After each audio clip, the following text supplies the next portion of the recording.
வாராகி அம்மன் அருள்வாக்கு போனில் அனைத்து கஷ்டங்கள் தீர, திருமணம், வேலை, தொழிலில் உள்ள தடைகள் விலக, வாழ்வில் வெற்றி பெற வாராகி அம்மன் அருள்வாக்கு போனில் 8190077666.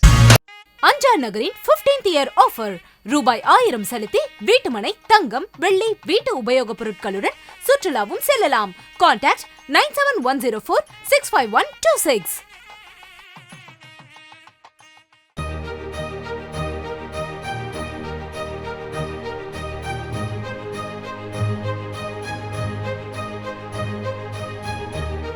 வணக்கம். நீங்கள் ஆடி மாதம் அப்படின்னு பார்க்கும்போது நம்ம சுபகாரியங்கள் கல்யாணம் பண்ணக்கூடாதுன்னு சொல்கிறோம்.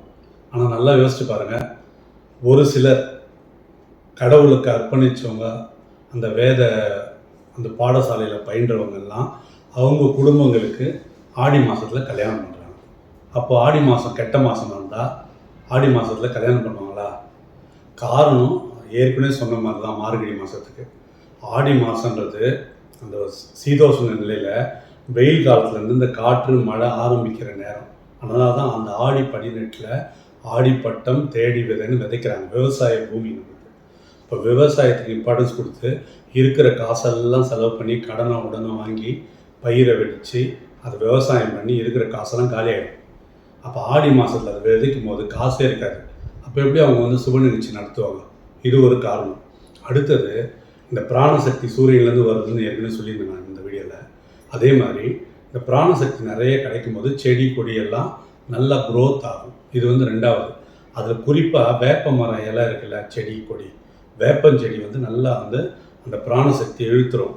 அதனால தான் அந்த பிராணசக்தி வேப்ப இலையை வச்சு அம்மன் பேரால் அம்மனுக்குரிய அந்த வேப்ப இலையை வச்சு எல்லாருக்கும் மந்திரிக்கிறது, வேப்ப இலை வச்சு இது பண்ணுறது. கூழ் குடித்தா நல்லது. அந்த சீதோஷ்ண நிலை மாறும்போது கூழ் குடித்தா டைஜஸ்ட் ஆகும். அதனால தான் கூழ் இது பண்ணுறாங்க.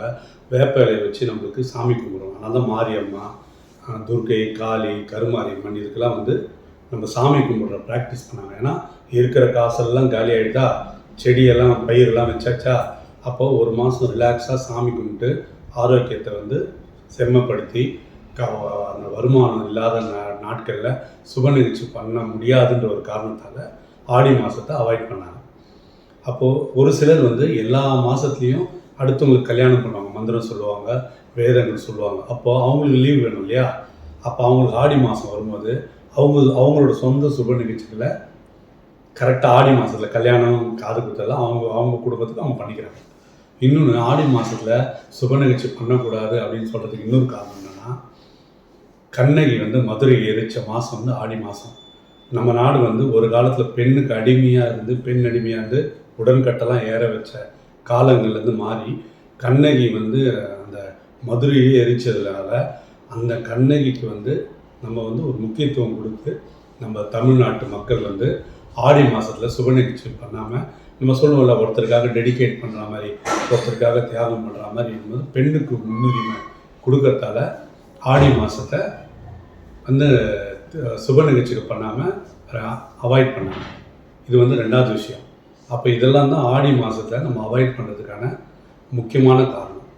அது கரெக்டாக தையில் நம்ம அறுவடை பண்ணும்போது அப்போ தான் பொங்கல் வைக்கிறோம், சந்தோஷப்படுறோம். ஏன்னா அறுவடை பண்ணும்போது லாபம் பார்ப்பாங்க விவசாயிங்க. இதுதான் காரணம். இந்த தட்சிணாயனத்தில் தான் எல்லாமே இந்த ஆடி மாதம் மார்கழி வருது ஏற்கனவே சொன்ன மாதிரி. அப்போது இந்த காலங்களில் ஆடி மாதமும் ஒரு புனிதமான மாதம்தான். எப்போ நம்ம சாமிக்காக ஒதுக்குறோமோ அது புனிதமான மாதம்தான். அதனால் அதை அதையும் நல்ல மாதம் இல்லைன்னு எல்லோரும் பயப்படுற மாதிரி ஆயிடுச்சு இந்த காலத்தில்.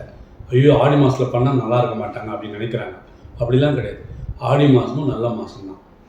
அப்போ ஒவ்வொரு வேப்பிலை தெளிக்கிறதுலேருந்து, கூழ் குடிக்கிறதுலேருந்து, இந்த பூலோக அமைப்புக்கு ஏற்ற மாதிரி தான் நம்மளுக்கு எல்லாமே நம்ம சான்றோர்கள் கடைப்பிடிக்கிறாங்க. ஓகேங்களா? நன்றி, வணக்கம். ரோஜா தமிழ் டிவி வியூவர்ஸ் எல்லாருக்கும் வணக்கம். இதுவரை நீங்கள் பார்த்த இந்த நிகழ்ச்சி உங்களுக்கு பிடிச்சிருக்கும் அப்படின்னு நினைக்கிறோம். இது மாதிரி பல சுவாரஸ்யமான நிகழ்ச்சி உங்களை சென்றடைய நீங்கள் செய்ய வேண்டியது ஒன்றே ஒன்று தான். ரோஜா தமிழ் டிவியை லைக் பண்ணுங்கள், ஷேர் பண்ணுங்கள், கமெண்ட் பண்ணுங்கள், சப்ஸ்கிரைப் பண்ண மறந்துடாதீங்க. அது மட்டும் இல்லாமல் எங்களோட செய்திகள் உங்களை உடனுக்குடன் அடைய நீங்கள் செய்ய வேண்டியது ஒன்றே ஒன்று தான். பெல் பட்டனை கிளிக் பண்ண மறந்துடாதீங்க.